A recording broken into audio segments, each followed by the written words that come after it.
फलस्तीन Israel जंग में जानी नुकसान बढ़ने लगा। हमास के साथ झड़पों में 700 इसराइली हलाक, 2000 से ज्यादा जख्मी हो चुके। ब्रिगेड कमांडर समेत दर्जनों इसराइली फौजी भी मारे गए। कई मकामात पर जंगजुओं और इसराइली फोर्सेस में लड़ाई जारी। हमास के जंगजू जनूबी इसराइल कस्बे मैगन में दाखिल। इसराइली फोर्सेस की तरफ से टैंकों का भी इस्तेमाल। हमास की जानिब से रॉकेट दागने का सिलसिला भी जारी रहा। हमास का 2 इसराइली जनरल समेत कई फौजी गिरफ्तार करने का दावा। कहा उनके पास इसराइल की 100 से भी ज्यादा कैदी हैं। फलस्तीनी कैदियों को कुछ हुआ तो इसराइली कैदियों से भी वही सलूक होगा।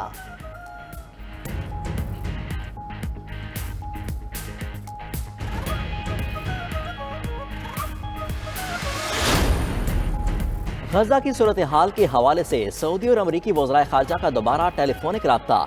शहजादा फैसल बिन फरहान और एंटोनी ब्लिंकन के दरमियान गजा की सूरत हाल पर गुफ्तगू। फलस्तीन और इसराइल के दरमियान कशीदगी कम करने के हल तलाश करने पर इत्तफाक। दोनों वज़राए खारजा का कशीदगी कम करने के लिए आलमी बिरादरी को किरदार अदा करने पर जोर। फ्री कैन के दरमियान कशीदगी को कम करने वाली कोशिशों और पेशरफ्त का भी जायजा लिया गया।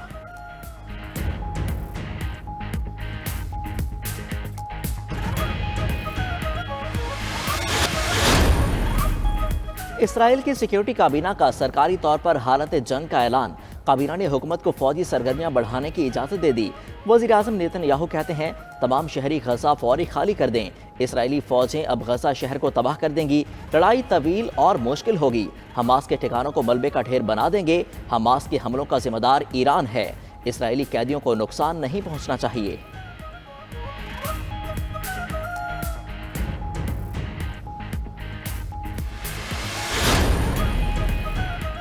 अमेरिका का इसराइल को फौजी इमदाद देने का ऐलान। अमेरिका इसराइल की मदद के लिए बहीरा रूम में तैयारा बरदार जंगी बेड़े भेजेगा। अमेरिकी वज़ीर ख़ारजा एंटनी ब्लिंकन कहते हैं इसराइल में जंग में हलाक अफराद में कई अमेरिकी भी शामिल हैं। हुकाम इन पोर्ट्स की तस्दीक करने की कोशिश कर रहे हैं। अमेरिकी सदर का इसराइली वज़ीर आज़म से एक बार फिर राब्ता। इसराइली वज़ीर आज़म का जर्मनी, यूक्रेन, इटली और बरतानवी रहनुमाओं से राब्ता हुआ। हमास के खिलाफ जंग में इसराइल का साथ देने पर इजहार तशक्कुर।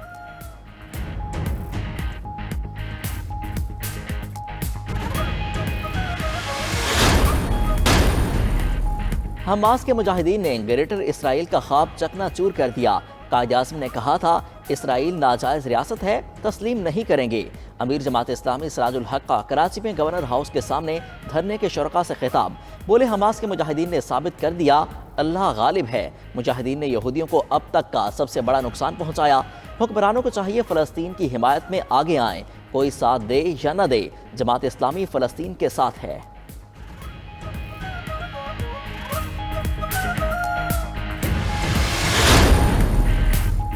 मुस्लिम लीग नून की सीनियर नायब सदर मरीम नवाज शरीफ का फलस्तीनियों के साथ यकजहती का इजहार। काबिज इसराइली अफवाज के गजा पर हमलों की मजम्मत। कहा गासिब फौज के खिलाफ अपनी आज़ादी के लिए लड़ना फलस्तीनियों का हक है। पीपल्स पार्टी की सेनेटर शेरी रहमान का फलस्तीन इसराइल सूरत हाल पर इजहार तशवीश। कहा फलस्तीनियों को इंसाफ मिलने तक तशद्दुद का सिलसिला जारी रहेगा। JUI आइंदा जुमे को मुल्क भर में फलस्तीनियों से इजहार यकजहती करेगी। फजल रहमान कहते हैं कि फलस्तीनी मुजाहिदीन का इसराइल पर हमला तारीखी कामयाबी है। दुनिया समझ रही थी मसला फ़लस्तीन मुर्दा बन चुका। हमारे यहाँ एक तबके ने इसराइल को तस्लीम कराने की नाकाम कोशिश की।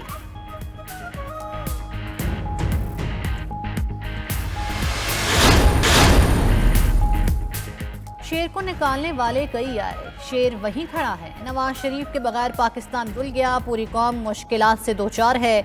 दुखों में लोगों को नवाज शरीफ याद आता है। नवाज शरीफ 21 अक्टूबर को वापस आकर अवाम के दुखों को ख़त्म कर देगा। नून लीग की चीफ ऑर्गेनाइजर मरियम नवाज का जलसे से खिताब। कहा नवाज शरीफ ने इक़्तिदार के दिन कम और मुश्किलात के ज़्यादा देखे। लोड शेडिंग, दहशतगर्दी नवाज शरीफ के दौर में ख़त्म हुई। नवाज दौर में चीनी 50 और आटा 35 रुपये किलो तक रहा। नवाज शरीफ को इक़्तिदार से ना निकाला जाता तो क्या मुल्क आज ये हाल होता। घड़ी चोर और उसके वजीरों ने खिदमत की बजाय गालम गलोच की। नून लीग का लाहौर में सियासी पावर शो। जलसे में बड़ी तादाद में कारकुन शरीक हुए।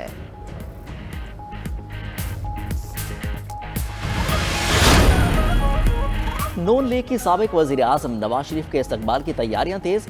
सिंध के इलाके मटियारी में भी कारकुनों का इज्तिमा।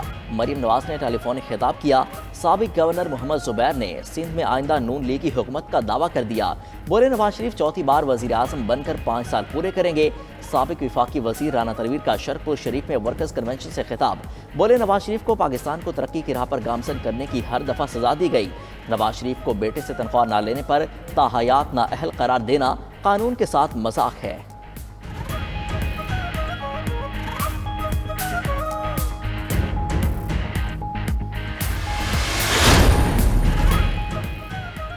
गैर कानूनी मुकीम गैर मुल्कियों के वापस जाने की डेडलाइन में 22 दिन बाकी। माजी में चंद रुपए लेकर नादरा कार्ड बनाए गए। अब रियासत ने गैर कानूनी मुकीम गैर मुल्कियों को उनके मुल्कों में वापस भेजने का फैसला कर लिया।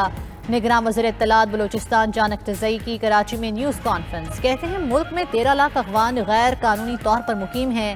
जिन लोगों का बाकायदा पनाह गुज़ीनों का स्टेटस है उनको कुछ नहीं कह रहे। पाकिस्तान ने 40 साल तक तारकीन वतन का बोझ उठाया। पाकिस्तानी मईशत को $150 अरब का नुकसान पहुंचा।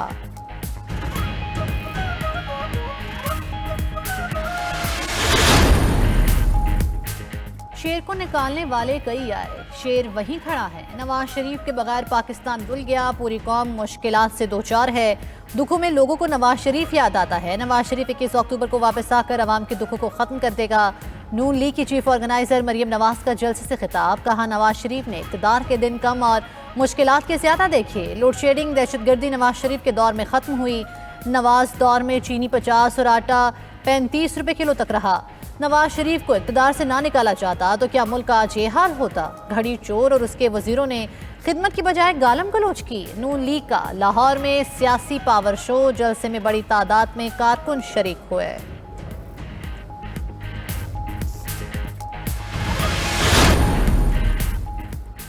कौमी क्रिकेट टीम का श्रीलंका के खिलाफ मैच से कबल हैदराबाद में प्रैक्टिस सेशन। खिलाड़ियों ने एक रोज के आराम के बाद राजीव गांधी स्टेडियम में प्रैक्टिस की। खिलाड़ियों ने कोच और स्टाफ की निगरानी में बैटिंग, बॉलिंग और फील्डिंग की भरपूर मशकें की।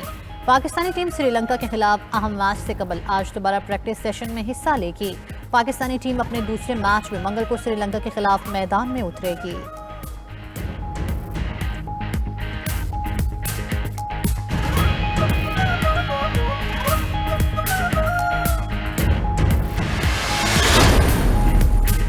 क्रिकेट वर्ल्ड कप में मेजबान भारत का फातिहाना आगाज। कोहली का कैच गिराकर कैंगरूज ने मैच भी गंवा दिया। भारत ने ऑस्ट्रेलिया को 6 विकेटों से शिकस्त दे दी। 200 रन का हदफ 4 विकेटों पर 42वें ओवर में पूरा किया।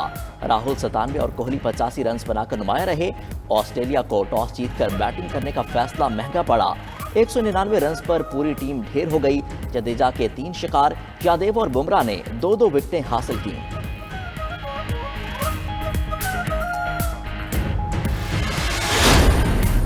और सकर्दू में सरफा रंगा कोल्ड डेजर्ट जीप रैली खत्म हो गई। रैली में 122 जीप रेसर्स ने हिस्सा लिया।